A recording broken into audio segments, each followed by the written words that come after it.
Selamat datang kembali ke video gua.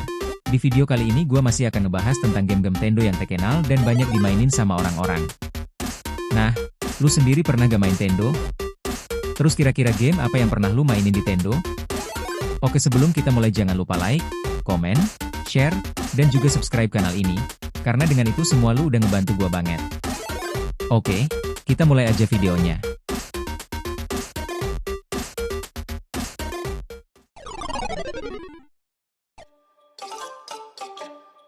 Oke, sekarang kita ke game pertama, game dengan genre beat 'em up yang populer banget di konsol Tendo. Game yang dulu gua sendiri sering mainin karena seru banget untuk gua di kala itu. Game ini bernama McT Final Fight. Game ini dirilis tahun 1993 sama Capcom. Sebenarnya game ini merupakan versi yang lebih ringan dan lucu dari game arcade terkenal Final Fight. Karena keterbatasan hardware Tendo, Capcom bikin versi yang lebih simpel tapi tetap mempertahankan inti gameplay dari seri aslinya. Dalam game ini pemain bisa milih untuk make beberapa karakter kayak Cody, Guy, dan Hagar untuk melawan berbagai anggota geng kriminal di kota. Gameplaynya ngikutin gaya beat 'em up klasik, di mana pemain berjalan dari kiri ke kanan sambil mukulin, nendangin, dan ngalahin banyak musuh yang muncul di layar. Selain itu, pemain juga bisa pakai berbagai benda di sekitar sebagai senjata untuk membantu kita ngelawan musuh. Hal yang bikin McT Final Fight terasa unik adalah gaya visualnya yang dibuat lebih lucu sama karakter bergaya chibi atau versi kecil dari karakter aslinya. Walaupun tampilannya lebih imut, berantemnya tetap terasa seru dan penuh aksi. Selain itu, setiap karakter juga punya kemampuan dan gaya bertarung yang berbeda, sesampai pemain bisa memilih karakter yang paling cocok sama gaya main mereka. Karena gameplaynya cukup simpel tapi tetap seru, McT Final Fight jadi salah satu game yang cukup diingat sama pemain Tendo. Banyak orang suka sama game ini karena pertarungannya terasa cepat dan gampang dimainin, bahkan untuk pemain yang baru nyobain. Kombinasi aksi beat 'em up klasik dan tampilan karakter yang unik bikin game ini jadi salah satu judul menarik di era Tendo.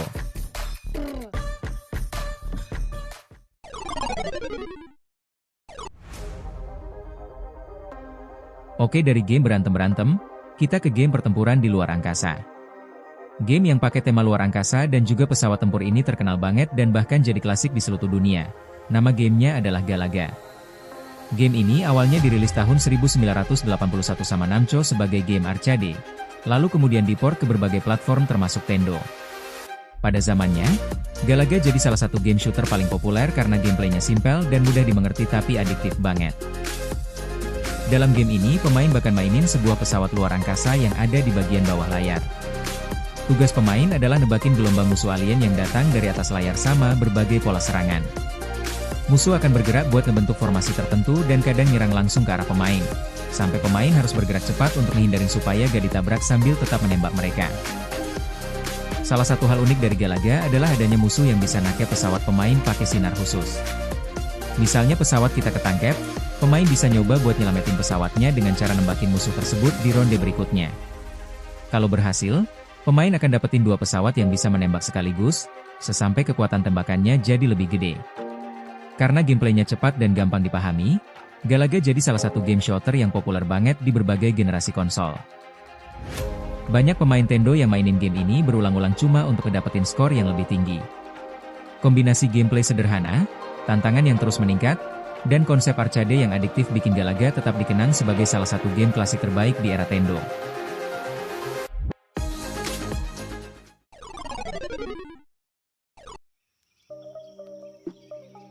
Oke, dari game bertema teknologi kita ke game bertema ninja. Game ninja yang setahu gua bahkan nama gamenya masih dipakai sama beberapa game modern sekarang. Game yang terkenal cukup sulit tapi menantang juga, game yang bernama Ninja Gaiden. Game ini dirilis tahun 1988 sama Tecmo dan jadi salah satu game action platformer yang cukup populer di konsol tersebut.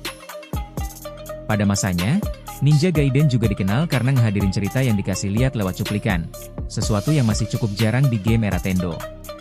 Dalam game ini, pemain akan jadi seorang ninja bernama Ryu Hayabusa yang lagi ngejalanin misi untuk ngebalesin kematian ayahnya sekaligus ngehentiin rencana jahat sebuah organisasi misterius.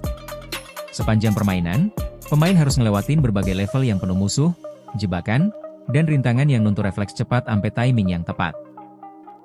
Gameplay Ninja Gaiden berfokus pada aksi platformer yang cukup cepat dan nantang.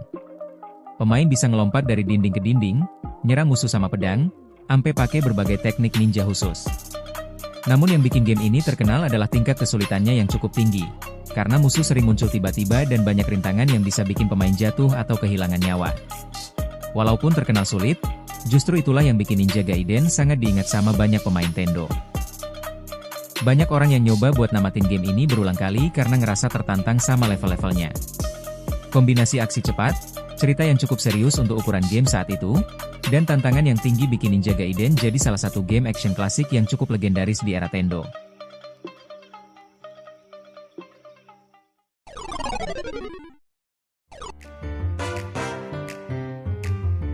Oke, dari game yang pakai cerita serius, gameplay yang menantang, dan tingkat kesulitan yang tinggi, kita ke game yang lebih simpel dan mudah untuk dimainin sama siapa aja.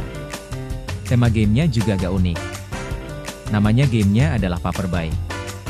Game ini awalnya dirilis sebagai game arcade pada tahun 1985 sama Atari Games, lalu kemudian diport ke berbagai konsol termasuk Tendo.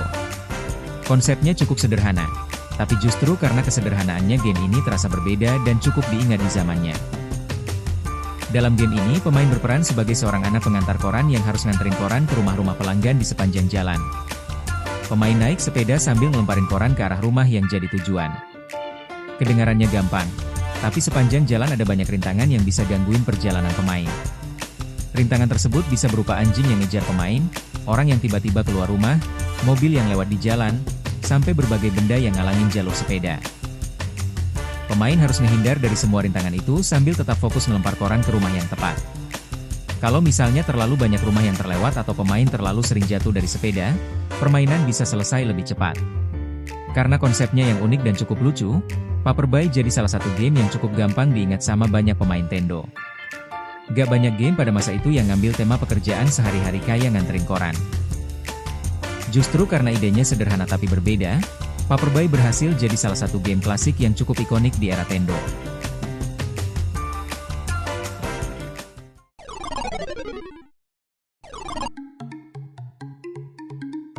Oke, sekarang kita ke game terakhir dan ke game yang menurut gua juga cukup legendaris di konsol Tendo. Dulu banyak orang yang bilang kalau game ini tuh bisa menjadi saingan sama game Mario. Nah, nama gamenya itu adalah Adventure Island. Game ini dirilis tahun 1986 sama Hudson Soft, dan jadi salah satu game platformer yang cukup populer di konsol tersebut. Di Indonesia sendiri, Adventure Island hampir selalu muncul di kaset kompilasi Tendo, sampai banyak pemain yang kenal sama karakter utamanya walaupun mungkin dulu gak terlalu hafal nama gamenya. Dalam game ini pemain bakal pakai karakter bernama Master Higgins, seorang petualang yang harus nyelamatin kekasihnya yang diculik. Sepanjang permainan, pemain harus ngelewatin berbagai level yang penuh rintangan kayak jurang, musuh, dan berbagai jebakan. Untuk ngebantu perjalanan, pemain bisa ngumpulin item kayak kapal atau skateboard yang bisa dipakai untuk nyerang musuh atau bergerak lebih cepat. Salah satu hal yang bikin Adventure Island cukup unik adalah sistem energinya. Karakter pemain punya bar energi yang akan terus berkurang seiring waktu. Untuk ngisi energi bar itu, pemain harus ngumpulin buah-buahan yang tersebar di sepanjang level.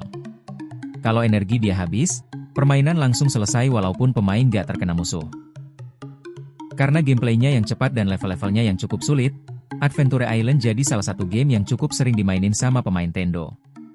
Banyak orang inget game ini karena tampilannya yang cerah, musiknya yang khas, sampai tantangan level yang bikin pemain terus nyobain lagi setelah gagal. Kombinasi elemen platformer sederhana dan sistem energi yang unik bikin Adventure Island jadi salah satu game klasik yang cukup dikenang di era Tendo.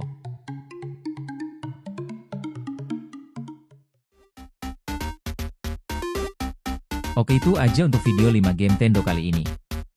Kira-kira mana nih game kesukaan lu atau game yang pernah lu mainin di masa-masa Tendo dulu? Tolong tulis di kolom komentar ya. Sekali lagi terima kasih karena udah mau nonton video ini dan karena udah klik kanal gua juga. Jangan lupa like, share, komen, dan subscribe di kanal YouTube gua ini. Terima kasih semuanya dan sampai jumpa lagi.